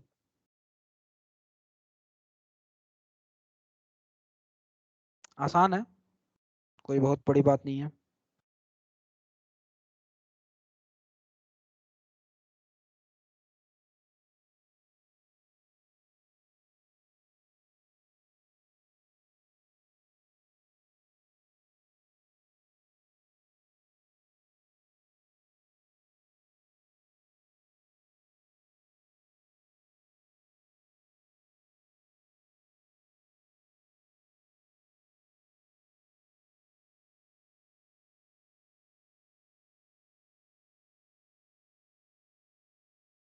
हम्म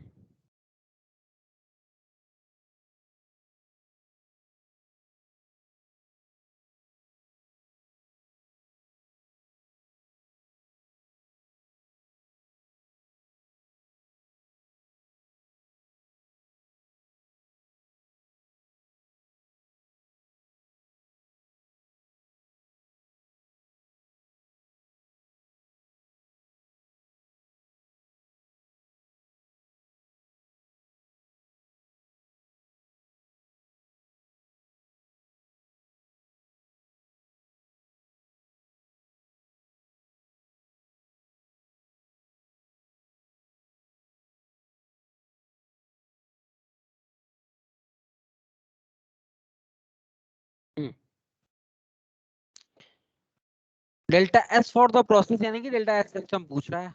अब डेल्टा एस सिस्टम के लिए क्या करेंगे, डेल्टा एस सिस्टम जो होगा वो सीधे सीधे फॉर्मूला लगा दीजिए आइसोथर्मल प्रोसेस के लिए, N R L N V2 by V1, यही तो होगा ना, क्यों? तो बस n की वैल्यू 1 है, r की वैल्यू 8.31 है, ln V2 है 16, V1 है 8, यानी कि ये आ जाएगा कितना 8.31 इंटू 2.303 लॉग 2 की वैल्यू 0.3 होती है। सॉल्व कर लीजिए, you will get the answer. बताइएगा जरा, ठीक है? बोलिएगा। सीवी दिया गया था, हालांकि जरूरत नहीं है। सीवी दिया गया है, हालांकि सीवी की जरूरत आपको है नहीं। Is it clear? ठीक है, चलिए। अब यस सर। ये सारे प्रोसेसेस के लिए हमने एंट्रोपी निकाल ली। अब मैं एक काम करता हूं, बहुत सारा हमने बात किया है, बहुत सारी बातें की हैं, पता नहीं आप लोग शायद भूल भी गए हो, तो एक काम करते हैं हम, एक काम करते हैं हम सारे प्रोसेसेस को एक साथ लिखते हैं और एक साथ देखते हैं क्या होगा। तो एक टेबल बनाते हैं, प्रोसेस, ठीक है, delta S system, delta S surrounding, और डेल्टा एस सराउंडिंग की जब बात करेंगे, सिस्टम के लिए तो हमेशा सेम होगा, लेकिन सराउंडिंग की जब आप बात करेंगे तो रिवर्सिबल प्रोसेस और इरिवर्सिबल प्रोसेस की भी बात करेंगे, ठीक है? और फिर यहाँ पे डेल्टा एस टोटल आप निकाल सकते हैं, मैं नहीं निकालूंगा, ठीक है? चलिए, सबसे पहले प्रोसेस लिखते हैं आइसोकोरिक। आइसोकोरिक प्रोसेस क्या है? डेल्टा एस सिस्टम बताइएगा जरा, आप लोग फॉर्मूला बोलिएगा आइसोकोरिक के लिए क्या होता है।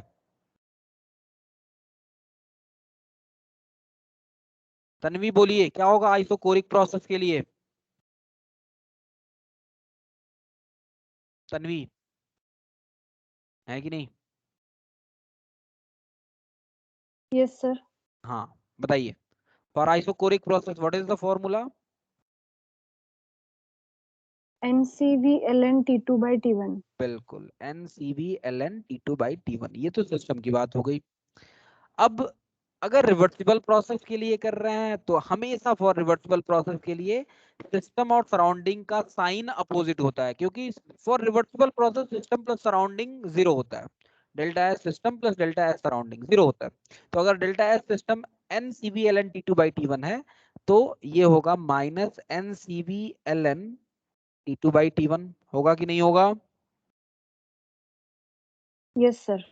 ठीक है। अगर इरिवर्सिबल कर रहा है तो डेल्टा एस सराउंडिंग मैंने निकलवाया था minus of delta U upon T surrounding. Process reversible हो या इरिवर्सिबल हो, डेल्टा एस सिस्टम हमेशा वही रहेगा, रहेगा कि नहीं रहेगा? सराउंडिंग बस बदलता है, सिस्टम नहीं बदलता है कि नहीं? बोलिए जरा। Yes sir. चलिए, ओम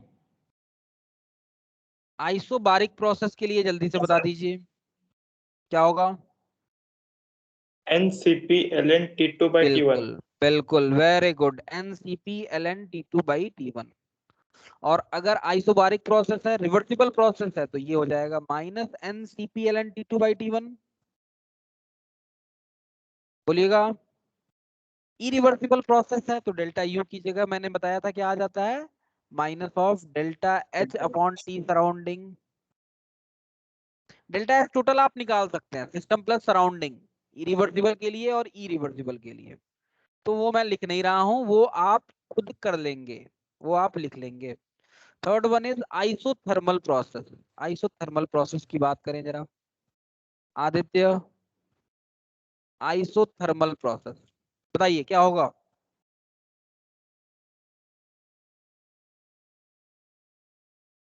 आदित्य,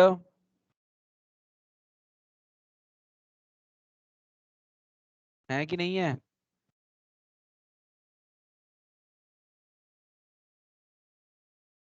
आदित्य,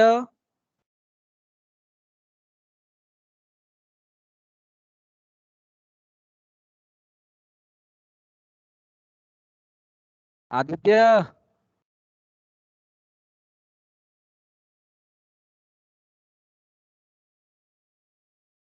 आदित्य,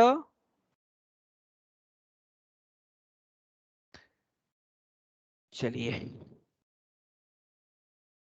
ओके, है नहीं लग रहा है। साइली बताइए, साइली। NR ln V2 by V1. बिल्कुल, NR ln V2 by V1। और कुछ होता है? NR ln P1 by P2. बिल्कुल, P1 बाई P2, बिल्कुल।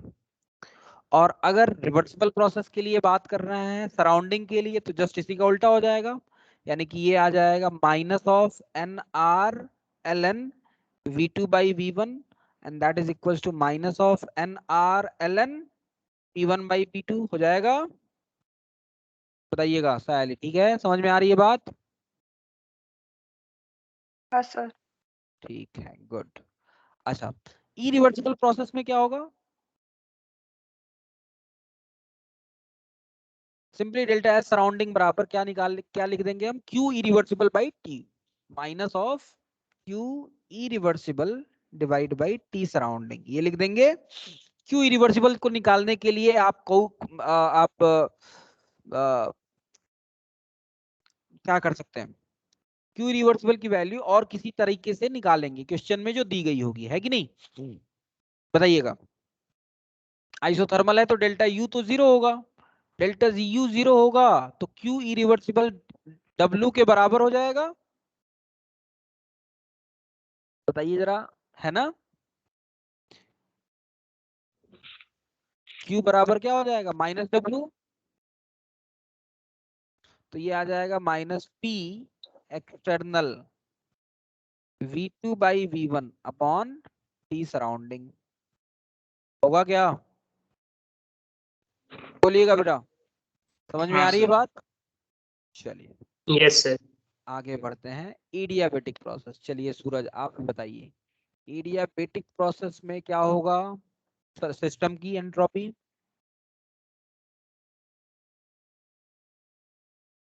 तुरंत बोलिए भाई। सर सिस्टम की जीरो होती है। सिस्टम की जीरो होती है। सराउंडिंग की रिवर्सिबल प्रोसेस में क्या होगी? सर उसकी भी जीरो होगी। इसकी भी जीरो होगी, इसकी भी जीरो होगी। सिस्टम और surrounding for reversible process zero होगी। इरिवर्सिबल प्रोसेस के लिए क्या हो जाएगा ये? Sir NCV ln T2 upon T1 plus NR ln P2 upon P1। या फिर NCP ln T2 by T1 plus NR ln P1 by P2, ये होगा यस क्या? सर। चलिए, पांचवा जो प्रोसेस मैंने बताया that is free expansion. Free expansion, तो फॉर फ्री एक्सपेंशन सिस्टम की एंट्रोपी क्या होगी?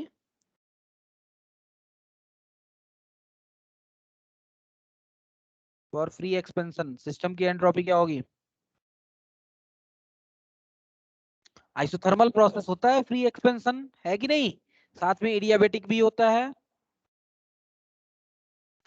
और हमेशा इरिवर्सिबल होता है। तो ये होगी NR ln V2 by V1 या फिर NR ln P1 by P2। सही बोल रहा हूं? बोलिएगा। Yes sir. अच्छा, रिवर्सिबल प्रोसेस में सराउंडिंग की एंट्रोपी क्या हो जाएगी? जरा बताइए, बताइए तो आप लोग, क्या होगी? Zero. Not available, because the process will be always irreversible, है कि नहीं? तो रिवर्सिबल के लिए तो सराउंडिंग का निकाल ही नहीं सकते हैं आप, बिकॉज प्रोसेस ही इरिवर्सिबल है। इरिवर्सिबल प्रोसेस के लिए आप कहेंगे जीरो के बराबर होगा। बताइएगा, सही बात है? बोलिए जरा। Yes sir. कोई हाँ सर। कंफ्यूजन यहाँ ये- तक किसी को भी? बोलिए जरा। ठीक है, क्लियर है भाई? Yes sir. तो ये एक हाँ सर। टेबल Yes, मैंने sir. बना हाँ दिया। सर, डेल्टा एस टोटल आप लोग निकाल लेंगे, मैं यहाँ पे निकाल नहीं रहा हूँ। Delta S total reversible process के लिए अलग होगा, ई रिवर्सिबल प्रोसेस के लिए अलग होगा, वो आप निकाल लेंगे। तो एक पूरा का पूरा मैंने टेबल बनवा दिया। इस टेबल के थ्रू आप सब कुछ कर सकते हैं, सब कुछ निकाल सकते हैं। चलिए आगे बढ़ते हैं। एंट्रोपी, ये तो अभी गैसेस की बात थी, अभी तक जो भी बात कर रहे थे हम गैसेस की बात कर रहे थे। अब लिक्विड या सॉलिड को अगर हीट करें या कूल करें तो एंट्रोपी में क्या चेंज आएगा, जरा वो निकालते हैं, वो देखते हैं। ठीक है, तो अगला हेडिंग है, अभी तक जो भी बातें कर रहे थे गैसेस के लिए कर रहे थे, ठीक है, और जनरली वो आइडियल गैस था हमारा, आइडियल गैस के लिए कर रहे थे। ठीक है, रियल गैस के लिए हमें करने की जरूरत नहीं है, सिलेबस में हमारे नहीं है रियल गैस, हमें आइडियल के लिए ही पढ़ना है। तो चलिए अब दूसरी बात करते हैं, entropy change. Entropy change for reversible heating और cooling of solid and liquid. Solid या लिक्विड को,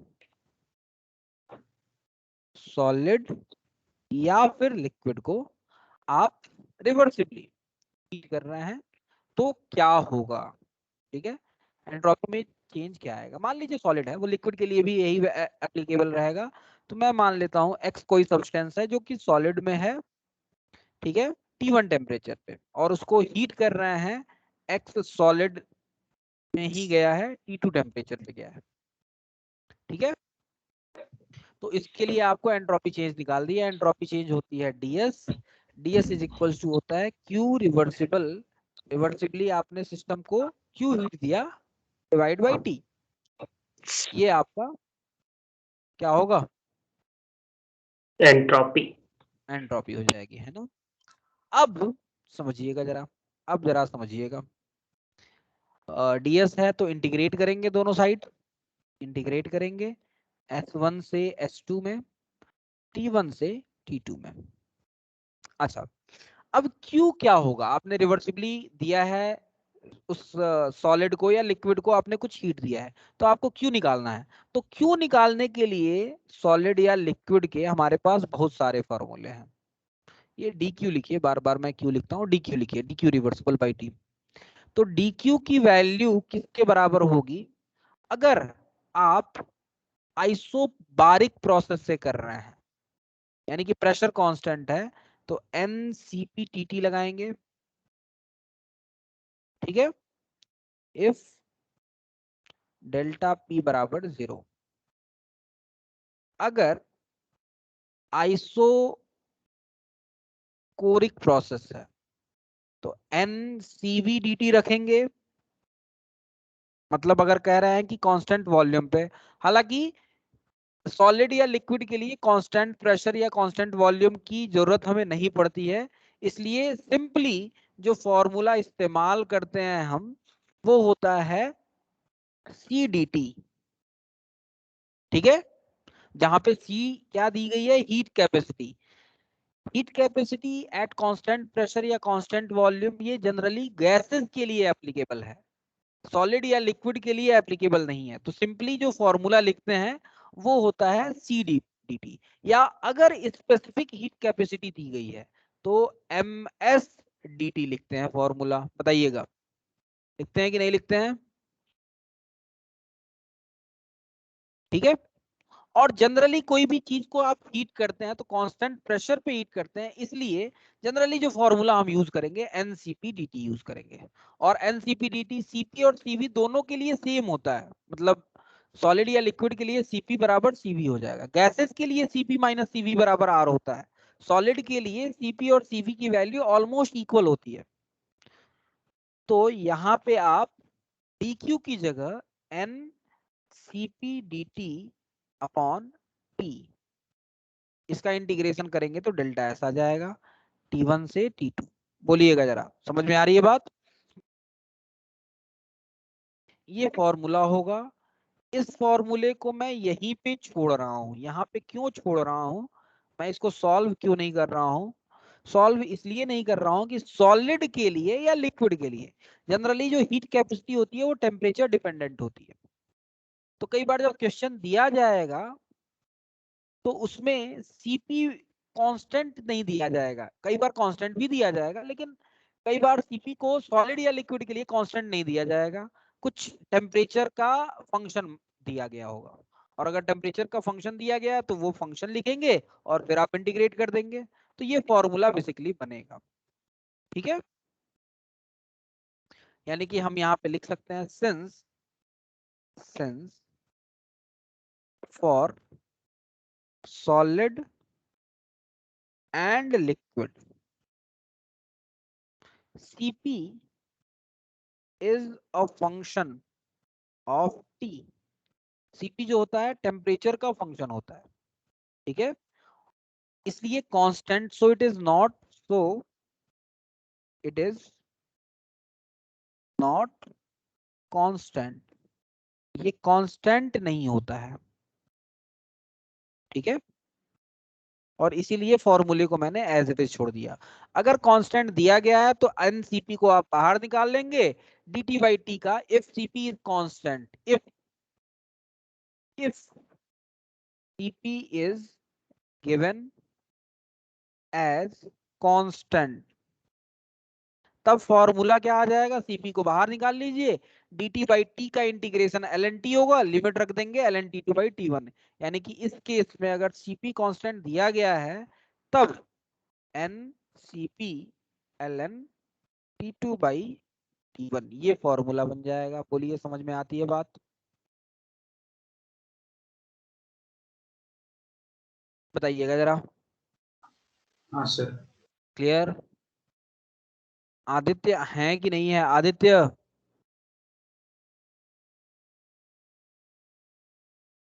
आदित्य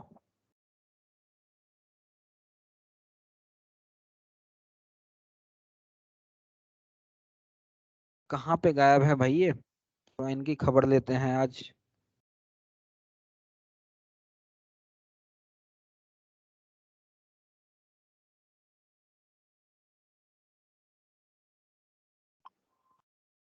अच्छा, कुछ शायद कहीं बिजी हैं, क्वेश्चन कर रही हैं। अच्छा, ठीक है ठीक है, okay okay okay okay okay, ये अभी बोल नहीं सकते हैं, आ, कुछ ये है।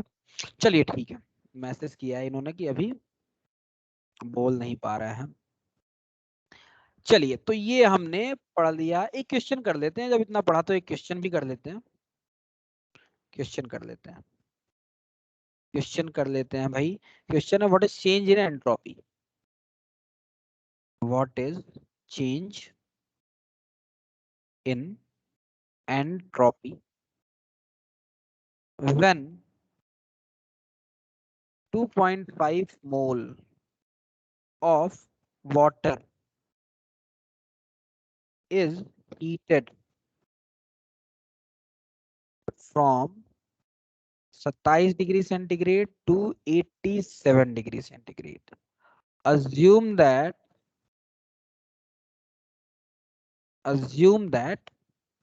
the heat capacity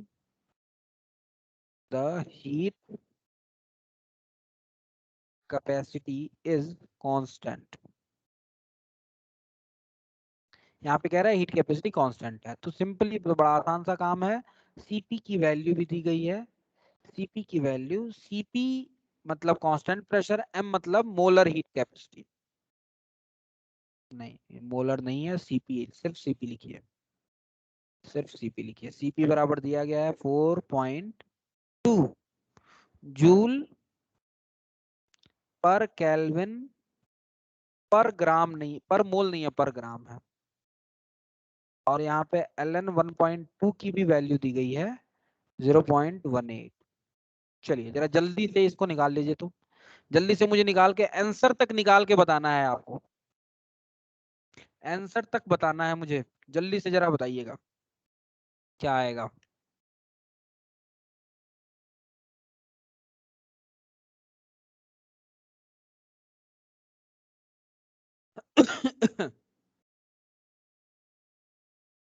आंसर मुझे निकाल के बताना है भाई, आपको जल्दी से बता जाइए आंसर।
इनका जवाब आया है 1.89। ओके, और किसी का हुआ?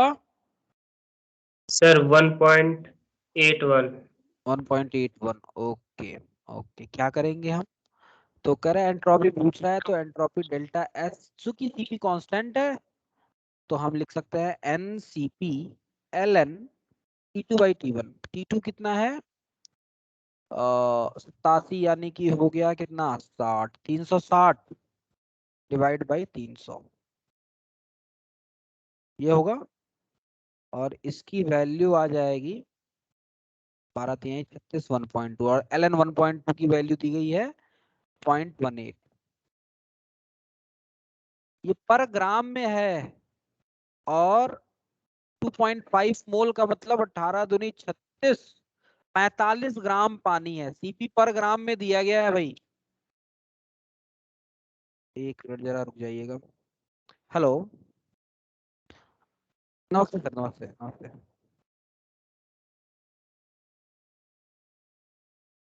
अच्छा, 2:15 है, मैं यहीं पे हूँ सर, मैं यहीं पे हूँ ही। हाँ, मैं यहीं पे क्लास ले रहा हूँ। ठीक, ठीक है सर, ठीक है, मैं यहीं रहूंगा sir. Okay okay okay okay.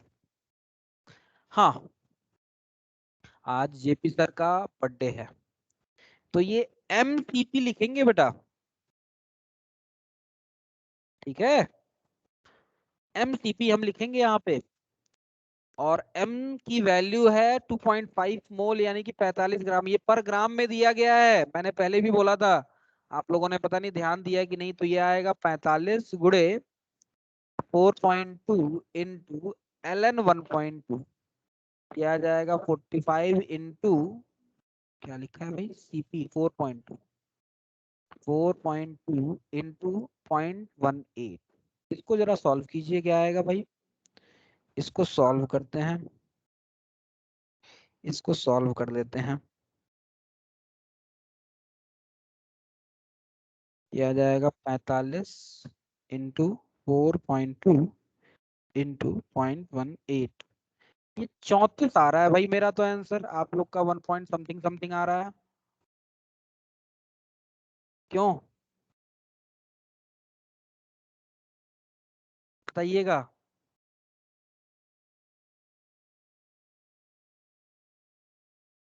बोलिए भाई, सही है? Yes sir. सूरज, यस क्या सर। निकाला है भाई आपने? 1.81 आ रहा है, क्या किया, क्या गड़बड़ किया?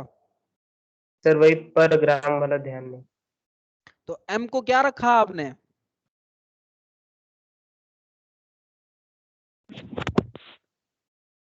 हम्म,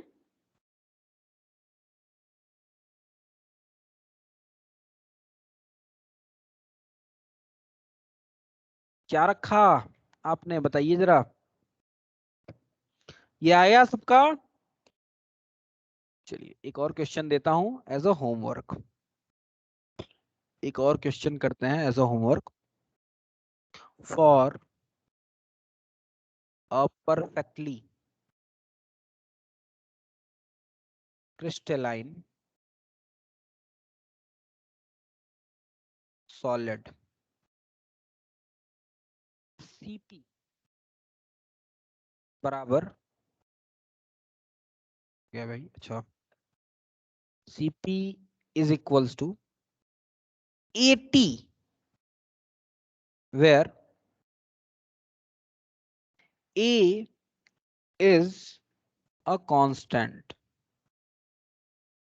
If Cp is 4.2 joule per Kelvin per mole at 10 Kelvin, then calculate delta S system. ठीक है? When it is heated from 10 Kelvin to 20 Kelvin. चलिए जरा बताइएगा, जरा बताइएगा भाई आप लोग, जरा बोलिए।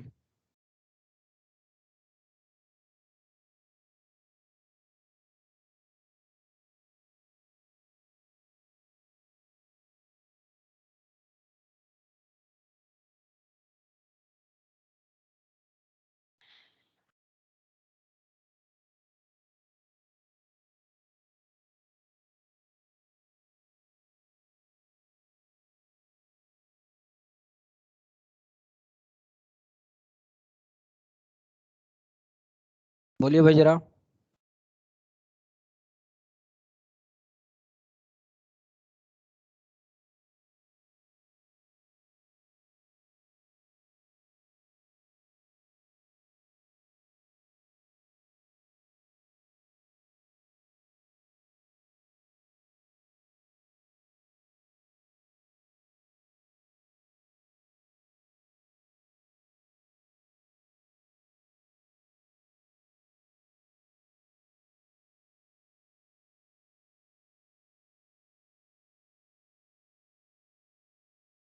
हो रहा है?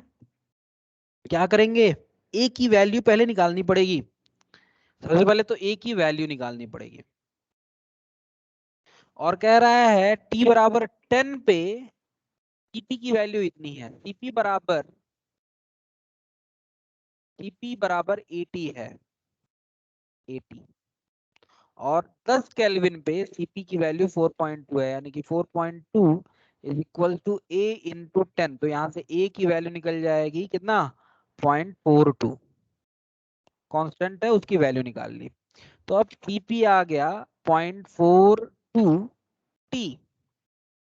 अब हमें क्या करना है? चेंज इन एंट्रोपी निकालनी है, डेल्टा S निकालना है।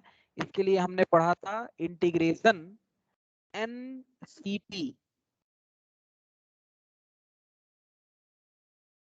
dt अपॉन T, ये पढ़ा था T1 से T2 की तरफ। बोलिएगा भाई जरा, सही है? ठीक है?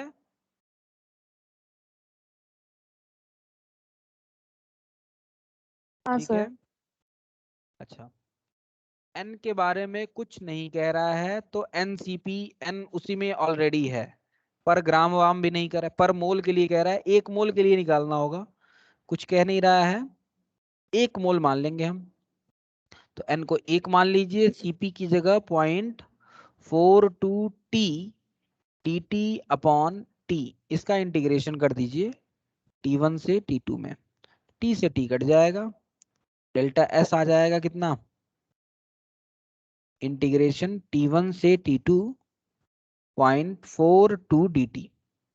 0.42 बाहर निकल जाएगा, dt का integration T, T2 minus T1 रख देंगे, यानी कि ये आ जाएगा delta S is equals to 0.42 dt का इंटीग्रेशन T आएगा, लिमिट रखेंगे तो T2 माइनस T1 आ जाएगा। 0.42 T2 की वैल्यू दी गई है, कहाँ से 10 से 20 जा रहा है, यानी कि 20 माइनस 10, ये आ जाएगा 4.2 जूल पर केल्विन पर मोल।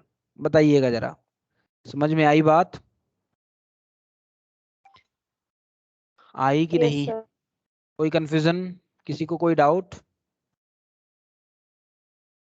यहां तक? क्लियर। कोई डाउट है तो बता दीजिए, समझ में आ गया? चलिए, यस अभी हमारे पास टाइम है 15 मिनट, तो आगे अभी पढ़ सकते हैं। अब हमने गैस का देख लिया, सॉलिड और लिक्विड का भी देख लिया हमने। अब एक तीसरे टाइप की एंट्रोपी की बात करनी है, जब कोई फेज ट्रांसफॉर्मेशन हो रहा है, यानी कि सॉलिड से लिक्विड में हो रहा है, या लिक्विड से गैस में हो रहा है, या सॉलिड से गैस में हो रहा है, इस तरह का कोई फेज ट्रांसफॉर्मेशन हो रहा है, उस केस में हमें एंट्रोपी भी निकालनी पूछी जाती है। तो चलिए तीसरी बात करते हैं हम, तीसरी बात करते हैं। पहले सबसे पहले गैस का देखा था, that was first, second was for solid and liquid, जो कि अभी हमने पढ़ा। अब बात करेंगे एंट्रोपी चेंज,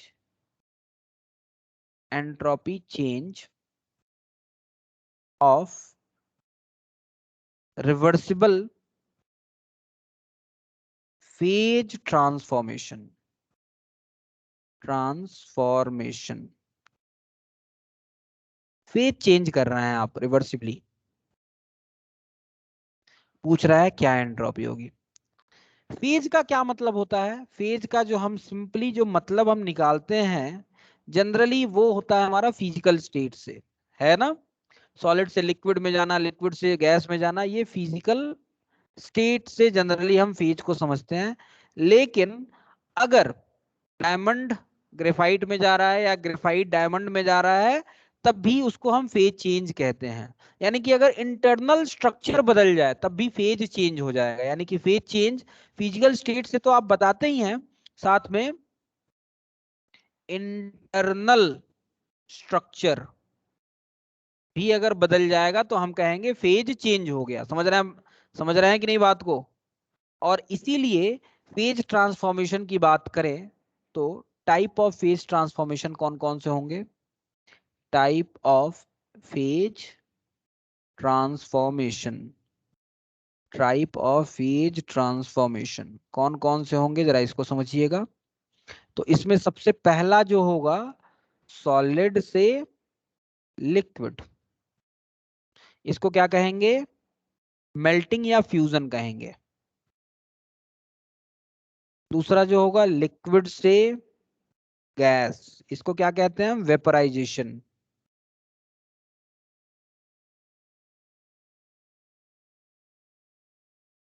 तीसरा सीधे सीधे सॉलिड से गैस में कन्वर्ट हो जाए, इसको हम क्या कहते हैं? सब्लिमेशन। और एक चौथे तरह का भी फेज ट्रांसफॉर्मेशन होगा, चौथे टाइप का, वो होगा एलोट्रॉप वन। मैंने अभी बताया इंटरनल स्ट्रक्चर भी अगर चेंज हो गया तो हम कहेंगे कि उसकी एंट्रोपी बदल गई है। तो allotrope one, allotrope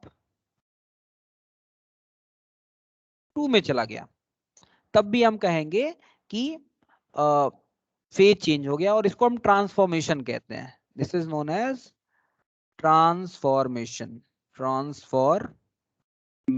is it clear? तो चलिए इन चारों प्रोसेस के लिए जल्दी से हम तुरंत 2 मिनट के अंदर एंट्रोपी चेंज निकाल लेते हैं। तो सबसे पहला जो प्रोसेस है हमारा, that is entropy of fusion. Entropy बड़ा ही आसान काम है, चारों बड़े ही आसान है, बस लिखना है मुझे, आप सब जानते हैं। एंट्रोपी ऑफ फ्यूजन, इसको हम delta S F U S से डिनोट करते हैं। ठीक है, बड़ा ही सिंपल सी बात है। कोई एक्स सॉलिड एक्स लिक्विड में गया है, एक चीज जरा ध्यान दीजिएगा, बस एक जब भी आप निकाल रहा हो तो एक चीज का ध्यान रखना पड़ता है। जब भी फेज ट्रांसफॉर्मेशन होता है वहां पे एक इक्विलिब्रियम एग्जिस्ट करता है। जब भी फेज का ट्रांसफॉर्मेशन होगा वहां पे एक इक्विलिब्रियम एग्जिस्ट करेगा। सॉलिड से लिक्विड में जा रहे हैं, आइस को आप पानी में कन्वर्ट कर रहे हैं, तो जब तक कन्वर्जन हो रहा है कांस्टेंट टेम्परेचर कांस्टेंट रहता है और अगर टेम्परेचर कांस्टेंट है तो आप जानते हैं what do you mean by constant temperature. Constant temperature का मतलब ही हो गया कि इक्विलिब्रियम है वहां पे, यानी कि यहां पे एक इक्विलिब्रियम एग्जिस्ट करेगा। Equilibrium equilibrium at melting point, या फिर इसको टीएमपी कहेंगे। ठीक है, और जब ऐसा है इक्विलिब्रियम है तो डेल्टा एस, इक्विलिब्रियम हमेशा एक रिवर्सिबल प्रोसेस होता है, इक्विलिब्रियम पे प्रोसेस रिवर्सिबल होता है। तो डेल्टा एस फ्यूजन की जब बात करें, डेल्टा एस फ्यूजन की बात करेंगे सिस्टम के लिए, तो वो आता है Q रिवर्सिबल बाई T।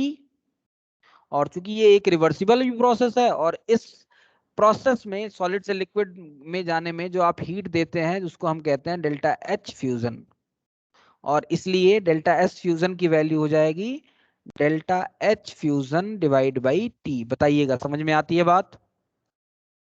यहीं पे चूंकि रिवर्सिबल प्रोसेस है तो सिस्टम और सराउंडिंग की एंट्रोपी का मैग्नीट्यूड सेम होगा, साइन जस्ट अपोजिट होता है क्योंकि ये दोनों का सम 0 के बराबर होता है। इसलिए डेल्टा एस फ्यूजन अगर आपसे सराउंडिंग पूछता है क्या लिखेंगे, minus of delta H fusion divide by T. और ये टी कौन सा, कि मेल्टिंग पॉइंट पे हो रहा है तो टी मेल्टिंग पॉइंट। बताइएगा समझ में आती है बात, बात समझ में आती है। आगे बढ़ते हैं। Next, entropy of vaporization. Entropy of vaporisation,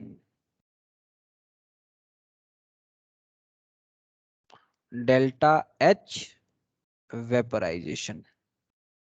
ठीक है, वेपराइजेशन का मतलब आप कहां से गए हैं, एक्स लिक्विड से एक्स गैस में गए हैं, इसके कोरस्पॉन्डिंग जो आपने हीट दिया है वो होगा डेल्टा एच वेपराइजेशन। यहाँ भी एक इक्विलिब्रियम एग्जिस्ट करता है, तो कौन सा इक्विलिब्रियम एग्जिस्ट करेगा, इक्विलिब्रियम एट लिक्विड से गैस में जा रहा है यानी कि boiling point. Equilibrium boiling point पे एक इक्विलिब्रियम एग्जिस्ट करेगा। तो बस कहानी खत्म, डेल्टा एस वेपराइजेशन जो होगा सिस्टम का वो होता है delta Q reversible by T. Q reverse क्योंकि रिवर्सिबल ही प्रोसेस है तो Q reversible delta H vaporization के बराबर होगा। तो यहाँ पे सिंपली आप लिखेंगे delta H vaporization divide by T B P. बोलिएगा बात समझ में आती है। और यहीं से अगर delta S vaporization of surrounding की बात कर रहे हो तो वो किसके बराबर हो जाएगा, minus of delta H vaporization divide by T B P. बोलिएगा, इज इट क्लियर। ठीक है भाई, Yes, sir. कोई कंफ्यूजन, आगे बढ़े। Next is entropy of sublimation. Entropy of, बस लिखना है, आप सब जानते हैं, इसमें कुछ करने की जरूरत नहीं है। Entropy of sublimation delta S S U B ये होगा। सब्लिमेशन में क्या होता है, एक्स सॉलिड से एक्स किसमें जाता है, गैस में, एक्स गैस में जाता है।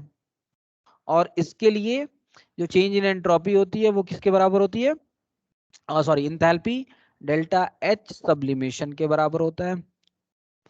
अगेन यहाँ भी एक रिवर्सिबल प्रोसेस होता है, इक्विलिब्रियम होगा यहाँ भी, इक्विलिब्रियम एट कौन सा, जो भी आपका टेम्परेचर होगा, स्टैंडर्ड टेम्परेचर होगा या सब्लिमेशन, जिस टेम्परेचर में सब्लिमेशन हो रहा होगा, सब्लिमेशन टेम्परेचर। और यहां से अगर आप डेल्टा एच निकालना चाहते हैं, सॉरी डेल्टा एस निकालना चाहते हैं सब्लिमेशन फॉर सिस्टम, तो वो किसके बराबर होगा, delta H sublimation divide by T. कौन सा टी, सब्लिमेशन टेम्परेचर। और यहीं से एक दूसरी बात आ गई, delta S sublimation of surrounding, ये आ जाएगा minus of delta H sublimation upon T standard temperature. Sublimation temperature. ठीक है, बोलिएगा, बताइएगा, बात समझ में आई? And Yes, sir. Last one is entropy of transition. बस एक बार बोलना है मुझे, आपको सब पता है, बस नोट्स में एक होना चाहिए, entropy of transition. Transition delta H trans, sorry delta S trans. कैसे होगा ये डेल्टा एस ट्रांस, क्या होगा?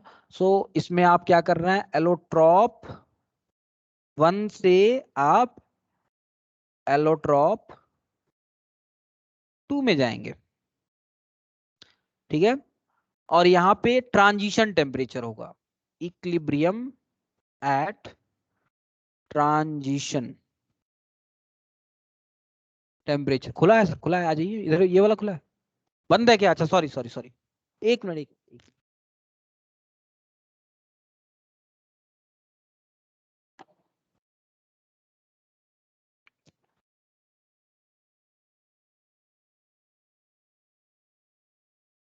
ध्यान दीजिएगा जरा,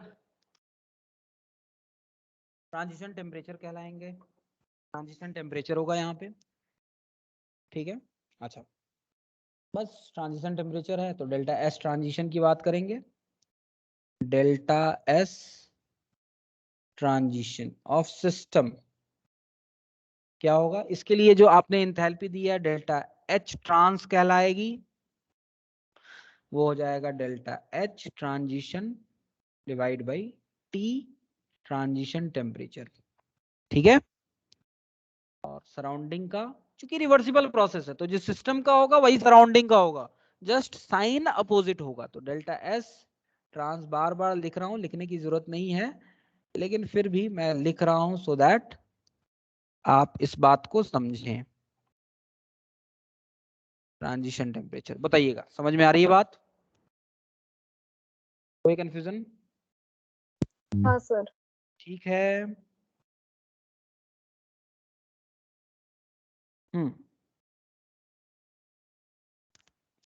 ठीक है, टाइम भी हो गया है, तो एक क्वेश्चन देके आपको छोड़ देता हूं, एक होमवर्क क्वेश्चन देके इसी पे, एंट्रोपी। अब आप एंट्रोपी से रिलेटेड कोई भी क्वेश्चन आप कर पाएंगे सेकंड लॉ से related.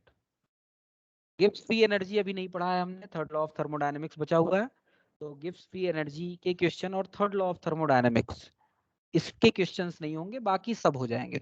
So entropy of vaporization of benzene is 85 joule per kelvin per mole when 117 gram of benzene vaporize at its normal BP, normal boiling point. Calculate delta S surrounding. That is your homework. आज के लिए इतना ही करेंगे हम, time भी हो गया है,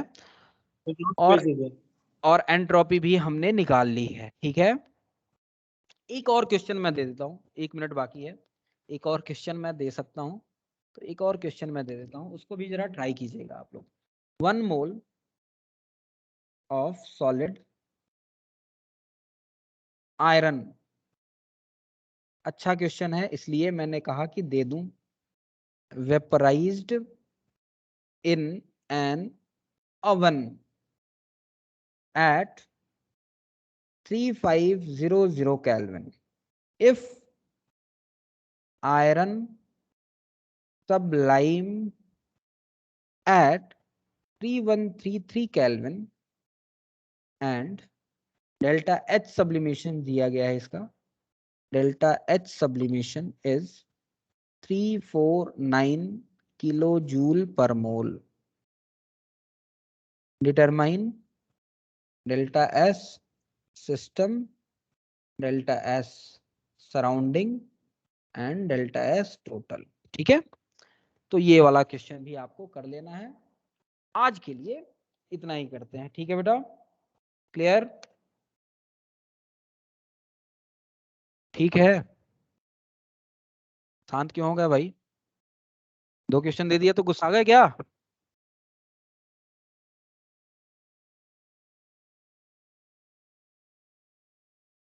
कुछ बोलेंगे नहीं, आइए आप लोग। चलिए ठीक है, आज के लिए इतना सर ही नोट्स करते हैं। भेज दीजिए।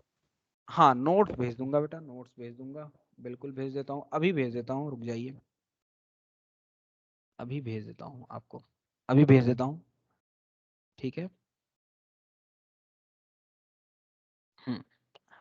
चलिए मैं प्रिंट कर दे रहा हूँ, मैं अभी भेज रहा हूँ। चलिए आज के लिए इतना ही करते हैं, thank you so much, thank you.